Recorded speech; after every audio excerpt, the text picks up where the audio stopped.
রাধাকান্ত দেবের লাইব্রেরি অত্যন্ত বিখ্যাত। পরাশর সংহিতার যে শ্লোকটিকে অবলম্বন করে ঈশ্বরচন্দ্র বিদ্যাসাগর সমাজের মাথায় পা রেখে বিধবা বিবাহের প্রচলন করলেন, এই পরাশর সংহিতার ওই পুঁথিটি রাধাকান্ত দেবের কাছ থেকে ধার নিয়েছিলেন ঈশ্বরচন্দ্র শর্মা। এই লাইব্রেরি রাধাকান্ত পেলেন কোথায়? ওটা দাদুর লাইব্রেরি। আর লাইব্রেরি একবার শুরু হয়ে গেলে জানো, ওটা সুন্দরী মহিলাদের মোটা হওয়ার মতন, বন্ধ করা যায় না, হু হু করে বই বাড়তে থাকে।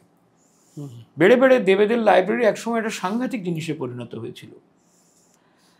নবকৃষ্ণ কোনো ফেক ইন্টালেকচুয়াল ছিলেন না। তিনি অনেকগুলো ভাষা জানতেন শুধু নয়, তিনি খুব বড় পড়ুয়া ছিলেন, তার বৈদগ্ধ্য ছিল, পাণ্ডিত্য ছিল, যা এসে বর্তে ছিল গোপীমোহনের ছেলে রাধাকান্তের মধ্যে। রাধাকান্তই কিন্তু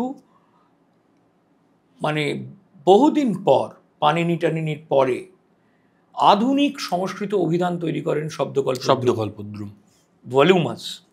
ওর জীবনের একটা মেজর সময় এই অভিধানটি লিখতে কেটে যায়। ফলে ইন্টেলেকচুয়ালি অ্যান্ড অ্যাকাডেমিক্যালি এই পরিবারের অবদান নতমস্তকে স্বীকার করতে হয়।